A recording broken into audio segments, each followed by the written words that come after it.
পেশাদার ফুটবল ক্যারিয়ারে লিওনেল মেসির গোল সংখ্যা আকাশ ছোঁয়া হলেও নিজের পছন্দের হেড দিয়ে করা গোলের সংখ্যা সে তুলনায় কমই বলা চলে। কিন্তু এবার সেই পছন্দের কাজটি ইন্টার মায়ামির জার্সিতে আরও একবার করলেন ফুটবলের জাদুকর। বাংলাদেশ সময় আজ ভোরে চেজ স্টেডিয়ামে মেসির করা উড়ন্ত হেডসহ জোড়া গোল এবং টাডেও আলেন্দের একটি গোলে ন্যাশভিল এসসিকে ৩-১ ব্যবধানে হারিয়েছে ইন্টার মায়ামি। এর মধ্য দিয়ে ৩ ম্যাচের সিরিজে ১-০তে এগিয়ে গেছে জাভিয়ের মাসচেরানোর দল।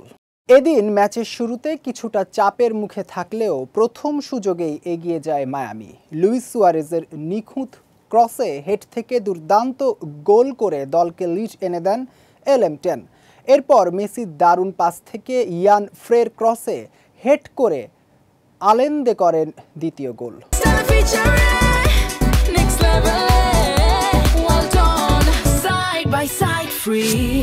দ্বিতীয়ার্ধে জর্দি আলবার ক্রস সামলাতে ব্যর্থ হন ন্যাশভিলের গোলরক্ষক, আর এই সুযোগ কাজে লাগিয়ে নিজের দ্বিতীয় গোলটি আদায় করে নেন আর্জেন্টাইন ফরওয়ার্ড। কিন্তু শেষ দিকে হানি মুখতারের এক ফ্রি কিকে গোল শোধ করে ন্যাশভিল, তবে তাতে কোনো লাভই হয়নি দলটির। শেষ পর্যন্ত ৩-১ ব্যবধানের পরাজয় নিয়ে মাঠ ছাড়তে হয় ন্যাশভিল এসসিকে। এদিকে মেসি এখন MLS-এ সব প্রতিযোগিতা মিলিয়ে এক পঞ্জিকা বর্ষের সর্বোচ্চ গোলদাতা। সব মিলিয়ে এখন পর্যন্ত তার গোল সংখ্যা ৩৯টি।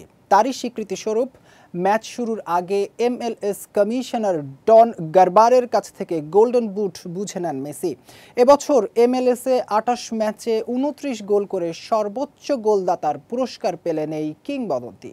অন্যদিকে আগামী ২ নভেম্বর বাংলাদেশ সময় ভোর ৫:৩০টায় ন্যাশভিলের মাঠ গিওর্ডিস পার্কে ৩ ম্যাচের প্লে অফে দ্বিতীয় ম্যাচ অনুষ্ঠিত হবে। এই ম্যাচটি জিতলেই MLS কাপে ইস্টার্ন কনফারেন্সের সেমিফাইনালে উঠবে ফ্লোরিডার ক্লাবটি।